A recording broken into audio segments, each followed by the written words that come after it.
Bulletin में खुशामदीद। आगाज करेंगे अहम खबर से। इस्लामाबाद में पुलिस की भारी नफरी पीटीआई के मरकजी दफ्तर पहुंच गई है। बैरिस्टर गौहर, सेक्रेटरी इत्तलात रऊफ हसन मरकजी सेक्रेटेरिएट में मौजूद हैं और इस्लामाबाद पुलिस के साथ खातीन एहलकार भी मौजूद हैं। इसी पर अपडेट लेंगे अपने नुमाइंदे अब्दुल कादिर से। कादिर, क्यों आई ये पुलिस? देखिए, इस वक्त इस्लामाबाद में पाकिस्तान तहरीक इंसाफ के दफ्तर के बाद हंगामी सूरत हाल है। इस्लामाबाद पुलिस की भारी नफरी इस वक्त इस्लामाबाद सेक्रेटेरिएट के अंदर और बाहर मौजूद है। जो मरकजी सेक्रेटेरिएट को जाने वाला रास्ता है वो बंद कर दिया गया है और इस वक्त पुलिस की नफरी सेंट्रल सेक्रेटेरिएट के अंदर दाखिल हो चुकी है। इस वक्त मैं देख पा रहा हूँ शिबली फराज पहुंचे हैं फौरी तौर पर मौके पे और वो दफ्तर के अंदर जाने की कोशिश कर रहे हैं। जो सहाफी इस मौके पर पहुंच रहे, हमें भी अंदर जाने की इजाजत नहीं दी जा रही, बल्कि पुलिस हुकाम की जानिब से बारहा ये कहा जा रहा है कि आप साइड पर रहें। अंदर क्या हो रहा है ये नहीं बताया गया, लेकिन ये जरूर है कि इस वक्त मुतअद्दिद पुलिस की गाड़ियां इस्लामाबाद में पीटीआई के सेंट्रल सेक्रेटेरिएट के बाहर मौजूद हैं। अंदर पुलिस एहलकार पहुंच चुके हैं और अंदर क्या कार्रवाई की जा रही है उसके हवाले से लाइलमी का इजहार किया जा रहा है। जो मरकजी इशारा है उसको गाड़ियां लगाकर बंद कर दिया गया है। ये तो सील कर दिया गया है। कादिर हमारे साथ ही रहेगा। हमारे नुमाइंदे जुल्करनैन भी हमारे साथ मौजूद है। जुल्करनैन, आप बताइए आपके पास क्या इत्तलात हैं? इत्तलात ये हैं कि आज सुबह इस्लामाबाद पुलिस ने अदालत से सर्च वारंट लिए हैं। पीटीआई सेक्रेटेरिएट ऑफिस जो कि G84 में मौजूद है उसके सर्च वारंट लिए हैं कि हमने वहां पर सर्च करना है। और जराए का ये कहना था कि ये सर्च वारंट जो है जो कि अहमद नवाज जंजुआ जो कि वो अब एलटीसी में पेश हुए हैं, उस केस के हवाले से किए थे कि वहां से उनकी कोई बरामदी करनी है और उसके बाद अचानक से उनकी गिरफ्तारी जो है वो भी सामने आ गई और सर्च वारंट पहले ले लिए गए थे। उसके बाद जो है यहाँ पर वफाकी पुलिस पहुंची है और चारों तरफ से उस दफ्तर को घेर लिया गया है। जो एटीएस के स्क्वाड हैं वो वहाँ पर मौजूद हैं, किसी को भी आने और जाने की इजाजत नहीं दी जा रही। वहाँ पर अंदर जो है सर्चिंग का अमल जारी है। जराये के मुताबिक रऊफ हसन, बैरिस्टर गौहर वो भी वहाँ पर मौजूद हैं। उनकी गिरफ्तारी की भी इत्तलात आ रही हैं, ताहम अभी तक इस हवाले से तस्दीक नहीं हो सकी है। इस हवाले से आप हमें अपडेट कर रहे थे, आपका शुक्रिया। वज़ीर आज़म शहबाज शरीफ ने वफाकी काबीना का इजलास कल तलब कर लिया है। ज़राए का कहना है कि इजलास में पीटीआई पर पाबंदी से मुतालिक मंजूरी लिए जाने का इम्कान है। अजहर फारूक, आगाह कीजिए। जी, वज़ीर आज़म ने कल वफाकी काबीना का इजलास तलब किया है। ज़राए का ये बताना है कि कल वफाकी काबीना के इजलास में पाकिस्तान तहरीक इंसाफ पर पाबंदी लगाने के हवाले से फैसला किए जाने का इम्कान है, उसकी अप्रूवल ली जाएगी। इसके साथ साथ साबिक सदर आरिफ अलवी, साबिक वज़ीर आज़म बानी पीटीआई और साबिक स्पीकर कौमी असम्बली कासिम सूदी के खिलाफ आर्टिकल 6 के तहत कार्रवाई करने के हवाले से भी अप्रूवल काबीना से लिए जाने का इम्कान है। इसके साथ साथ दीगर कुछ अहम इशूज जो है वो वफाकी काबीना के इजलास में ज़ेर गौर आएंगे। तमाम अहम तरीन जो फैसले हैं वो पाकिस्तान तहरीक इंसाफ से मुतल्लिक और पीटीआई की लीडरशिप से मुतल्लिक है। बहुत शुक्रिया आपका अजहर फारूक। सिस्टम भी चलेगा और हुकूमत भी चलेगी। वज़ीर इत्तलात सिंध शर्जील इनाम मेमन कहते हैं कि कुछ लोग मायूसी फैला रहे हैं, मनफी बातें करते हैं, लेकिन मैं ये बात जिम्मेदारी से कह रहा हूँ, कुछ नहीं होगा। मुश्किल हालात और चैलेंजेस ज़रूर है मगर पाकिस्तान तरक्की करेगा। ये भी कहा वाज़ेह कानून है, ममनुआ फंडिंग वाली पार्टी इलेक्शन नहीं लड़ सकती। कुछ लोग मायूसी फैला रहे हैं। कुछ लोग चाहते हैं कि मायूसी हो। मैं आपको यकीनी तौर पर कह सकता हूँ कि कोई मायूसी की बात नहीं है, कोई कुछ हवा नहीं होने वाला, कि इंशाल्लाह ताला ये सिस्टम भी चलेगा, हुकूमत भी चलेगी और कोई कुछ नहीं होने वाला इस मुल्क में। इंशाल्लाह ताला पाकिस्तान तरक्की करेगा। यस, कठिन हालात हैं। सुप्रीम कोर्ट का जो फैसला आया है, now it's a public property, उसमें वो रिलीफ दिए गए हैं जो कि पिटीशन में नहीं थे, जो प्रेयर में नहीं थे। ये हो नहीं सकता कि आप एक चीज़ मांगो ही नहीं और आपको मिल जाए। ये फेडरल कैबिनेट में लेके आए, जो कि फेडरल गवर्नमेंट को लेके जाना है, क्योंकि इसका एक प्रोसीजर दिया गया है कि पहले कैबिनेट इसको नोटिफाई करेगी, फिर जो है आगे कोर्ट तक भी जाती हैं चीज़ें, तो वो लाए तो फिर उसके बाद पीपल्स पार्टी को जब उनके एक्शन नज़र आएंगे तो पीपल्स पार्टी अपना उसमें मौक़िफ़ क्लियर करेंगे। सियासी जमात पर पाबंदी नहीं लगनी चाहिए। पीपल्स पार्टी रहनुमा निसार खोड़ो की ARY के प्रोग्राम बाखबर सवेरे में गुफ्तगू। कहा 9 मई के मुकदमात फौजी अदालतों में ज़ेर समात हैं, फैसला आता है तो पाबंदी की बात ज़ेर गौर आ सकती है। मखसूस नशिस्तों से मुतालिक नजर सानी दरखास्त पर 15 दिन में समात होनी चाहिए। ऐसा नहीं होने से मुल्क में सियासी भौचाल की बातें हो रही हैं। पूरी तौर पर हम कह सकते हैं कि जी सियासी जमातों पर बातों पर भी लगना चाहिए। पॉलिटिकल पार्टी को बैन लगाने पर कुछ न कुछ एतराज़ किया है। खुद इमरान खान TLP पर पाबंदी लगा चुका था, फिर उसने विड्रॉ करनी पड़ी। लिहाजा हम पॉलिटिकल पार्टियों से करते हैं कि भाई पार्लियामानी जमहूरियत में कोई लिमिट्स होती हैं जहां तक आप जाओ दुश्मनियों में, ठीक है ना। जैसे 9 मई का वाक़या है, मिलिट्री कोर्ट्स में ये चल रहा है केस, सारे लोग मुजरिम करार दिए जाते हैं, तो फिर बात बनती है कि सुप्रीम कोर्ट ने फैसला दिया, फैसले पर भी रिव्यू पिटीशन है, फ्लोर क्रॉसिंग की इजाजत दे रहे हो कि एक पार्टी को छोड़ के दूसरी पार्टी में चले जाओ। प्रोसीजर एंड प्रैक्टिस का जो एक्ट बनाया गया उसमें बाकायदा एक लिखी हुई है चीज कि आपने 15 दिन में रिव्यू करने के लिए काम करना है। पाकिस्तान के इस सियासत में भौचाल आने की बात शुरू हो गई है, 15 दिन को वायलेट ना किया जाए। जमात इस्लामी ने दोबारा आम इंतखाबात कराने की मुखालफत कर दी। इस्लामाबाद में न्यूज़ कॉन्फ्रेंस में अमीर जमात इस्लामी पाकिस्तान हाफिज नईम रहमान कहते हैं कि पाकिस्तान को इस वक्त किसी री इलेक्शन की ज़रूरत नहीं है। सुप्रीम कोर्ट जुडिशल कमीशन बना दे, सुप्रीम कोर्ट की जिम्मेदारी है जमहूरियत को फ़रोग देने के लिए काम करे। हल्कों की तरफ से अब अगर ये बात आ रही है कि री इलेक्शन करवाओ, तो मैं तो हैरान हूं कि उन पार्टियों में भी ऐसे लोग जो मुतालबा कर रहे हैं वो किसका काम कर रहे हैं। पाकिस्तान को इस वक्त किसी री इलेक्शन की जरूरत नहीं है। सुप्रीम कोर्ट एक जुडिशल काउंसिल कमीशन बना दे, उस कमीशन में फॉर्म 45 जो एक हमारे पास लेजिटिमेट लीगल डॉक्यूमेंट मौजूद है, इसकी बुनियाद पर एक एक सीट का फैसला हो जाए, फिर जो जीते वो जीत जाए, जो हारे वो हार जाए। लेकिन यह कहना कि री इलेक्शन ताकि आप जिन्हें नहीं जिताया गया जबरदस्ती वो भी दोबारा से बार्गेनिंग करना शुरू कर दें कि जो जबरदस्ती मुसल्लत होने से रह गए हैं, तो इस खेल में किसी को शरीक नहीं होना चाहिए। पहले हम मैंडेट की वापसी का मुतालबा कर रहे थे, अब हमारा मुतालबा री इलेक्शन का है। पाकिस्तान तहरीक इंसाफ के रहनुमा असद कैसर की प्रोग्राम सवाल ये है में गुफ्तगू। असद कैसर ने बताया पीपल्स पार्टी से अलायंस की कोई बात नहीं हुई। PTI मुल्क की सबसे बड़ी जमात है, किसी का बाप भी पाबंदी नहीं लगा सकता।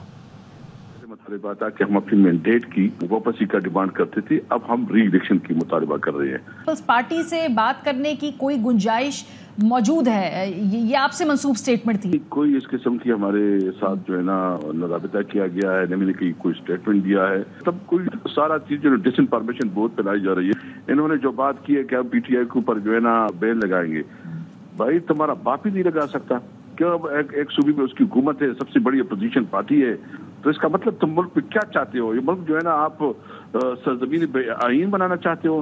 आपका जो मौलाना फजल रहमान साहब के साथ गुफ्तगू है, अभी तक वो फॉर्मली आपके इत्तेहाद का हिस्सा बने नहीं है। हमारी कमेटियां बन गई है, हमारी कमेटी आपस में अभी ट्रे करेंगी 1-2 दिन में, उनकी तरफ से भी कमेटी आ गई है। हमारे दरमियान तरीक़ा बहुत ज्यादा थी, तो हम लोग बहुत एहतियात से आगे बढ़ना चाहते हैं। दूसरी जानिब 9 मई के 12 मुकदमात, लाहौर पुलिस की खुसूसी टीम बानी PTI से तहकीकात के लिए अडियाला पहुंच गई। फॉरेंसिक एक्सपर्ट भी टीम के हमरा हैं। ATC ने इन मुकदमात में बानी PTI का 10 रोज़ा रिमांड मंजूर किया था और लाहौर पुलिस को अडियाला में तफ्तीश की इजाज़त दी थी।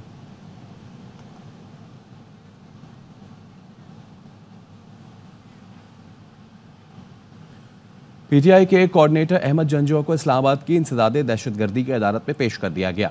अदालत ने अहमद वकास जंजुआ का 7 दिन का जिस्मानी रिमांड मंजूर कर लिया।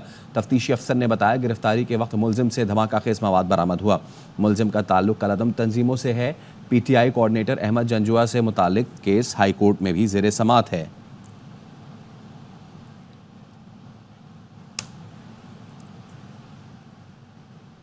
राम खबर, DG ISPR lieutenant general Ahmed Sharif आज से पहर 3 बजे अहम प्रेस कॉन्फ्रेंस करेंगे। DG ISPR lieutenant general Ahmed Sharif आज प्रेस कॉन्फ्रेंस करेंगे। आज से पहर 3 बजे वो ये अहम प्रेस कॉन्फ्रेंस करेंगे। DG ISPR lieutenant general Ahmed Sharif आज से पहर 3 बजे अहम प्रेस कॉन्फ्रेंस करेंगे। आम खबर से आपको आगाह करें, पुलिस ने चेयरमैन PTI बैरिस्टर गौर और रऊफ हसन को हिरासत में ले लिया है। पुलिस ने PTI सेक्रेटेरिएट से तमाम रिकॉर्ड भी जब्त कर लिया है। जुल्करनैन हैदर आगाह कीजिए। जी बिल्कुल, SSP इन्वेस्टिगेशन की सरबराही में यहाँ पर टीम जो है वो पहुंची है। जरा का ये कहना है कि CTD के भी एहलकार उनके हमरा थे, यहाँ पर वो पहुंचे हैं, उन्होंने सर्च ऑपरेशन किया है। वहाँ पर जो कंप्यूटर दीगर जो चीज़ें थी वो भी कब्जे में ले ली हैं और बैरिस्टर गौहर और रऊफ हसन जो है वो पुलिस का ये कहना है कि वो जेर हिरासत है, उनसे कुछ तफ्तीश करनी है। अब जराये का ये भी कहना है कि अहमद वकास जंजुआ के मामले में यहाँ पर छापा मारा गया है क्योंकि कहा गया है कि उनके कालम तंजीमों से ताल्लुक हैं और वो PTI के मीडिया विंग में भी हैं। उस हवाले से पुलिस जराये का ये कहना है कि वहां पर छापा मारा गया है। ताहम पुलिस हुकाम इस बात की अभी तक तस्दीक नहीं कर रहे हैं और ना ही मजीद तफसील बता रहे हैं। वो ये कहते हैं कि अभी हमने इनसे तफ्तीश करनी है, किस मुकदमे में तफ्तीश करनी है पुलिस ये भी अभी बताने से कासिर है।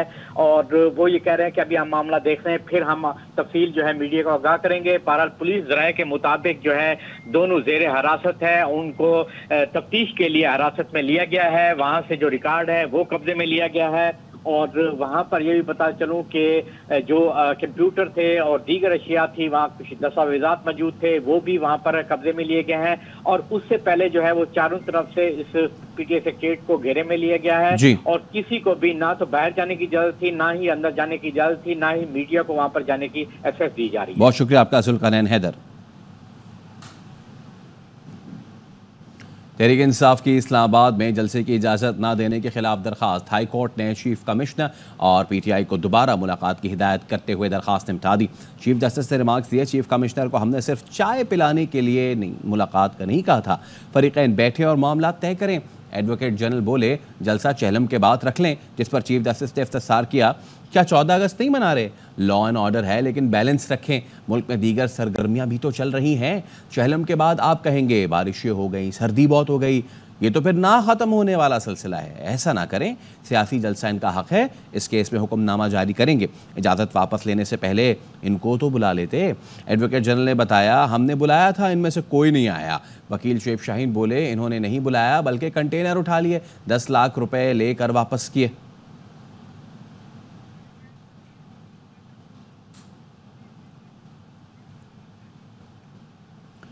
दहशतगर्दी के खिलाफ जंग में फ़ौज, पुलिस और अवाम की कुर्बानियों को सलाम। वज़ीर आला खैबर पख्तूनख्वा अली अमीन गंडापुर कहते हैं सूबे में कुछ मुसल्ला लोग सरकारी एहलकार बनकर घूम रहे हैं।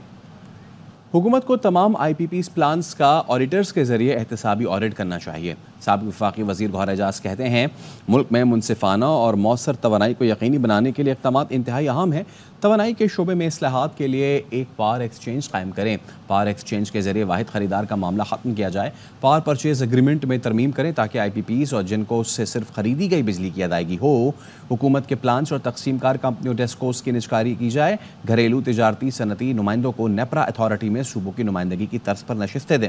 हुकूमत को प्लांट से बिजली अदायगियों को फौरी तौर पर ख़त्म करना चाहिए। हुकूमत को IPP से भी यही अमल करने के लिए राब्ता करना चाहिए। तमाम सार्फिन के लिए 7 रुपये 13 पैसे के टैरिफ में इजाफे को ख़त्म और नया सनती टैरिफ 9 सेंट्स फ़ी यूनिट मुकर्रर करें।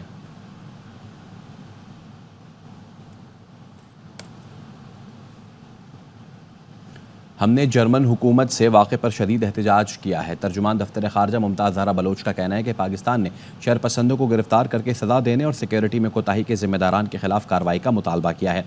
जर्मन हुकाम ने माजरत की और सख्त कार्रवाई की यकीन दहानी कराई है।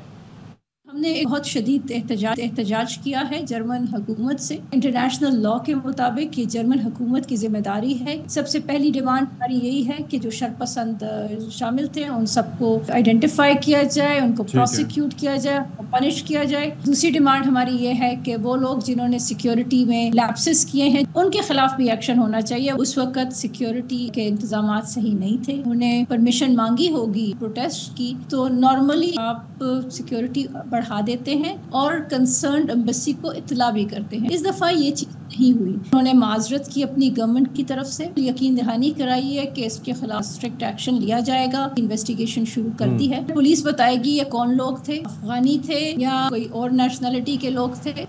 अमरीकी सदर जो बाइडन अमरीकी सदारती इंतखाबात की दौड़ से दस्तबरदार हो गए। कहते हैं मेरी ख्वाहिश थी कि दोबारा सदारती इंतखाब लड़ूं, लेकिन मुल्क के बेहतरीन मफाद में दस्तबरदारी का फैसला किया है। नायब सदर कमला हैरिस की हिमायत का ऐलान किया। बाइडन के दस्तबरदार होने के बाद कमला हैरिस सदर बनने के लिए पुरअज़्म हैं। कराची में बारिश के बाद भी गर्मी और हब्स में कमी नहीं आ सकी। महकमा मौसमियात ने दोपहर में समुद्री हवाएं बहाल होने और शाम या रात में बारिश की पेशगोई की है। मज़ीद जानते हैं इशरत खान से। कराची के मौसम की बात की जाए तो कराची में आज भी मतलब साफ मौसम शदीद गर्म और मरतूब है, जबकि समंदरी हवाएं बंद होने की वजह से शहर में हब्स की कैफियत बरकरार है। महकमा मौसमियात के मुताबिक दोपहर के औकात में समंदरी हवाएं बहाल हो जाएंगी, जबकि महकमा मौसमियात ने आज भी शहर में बारिश की पेशन गोई कर दी है, जिसके तहत कराची के मुख्तलिफ इलाकों में कहीं कहीं गरज चमक के साथ हल्की बारिश और कहीं बूंदाबांदी का इम्कान है। दर्जा हरारत ज़्यादा से ज़्यादा 39 डिग्री सेंटीग्रेड जाने का इम्कान है। इस वक्त हवा में नमी का तनासुब 75% है और नमी का तनासुब ज़्यादा होने की वजह से गर्मी की शिद्दत जो है वो बरकरार रहेगी। जी।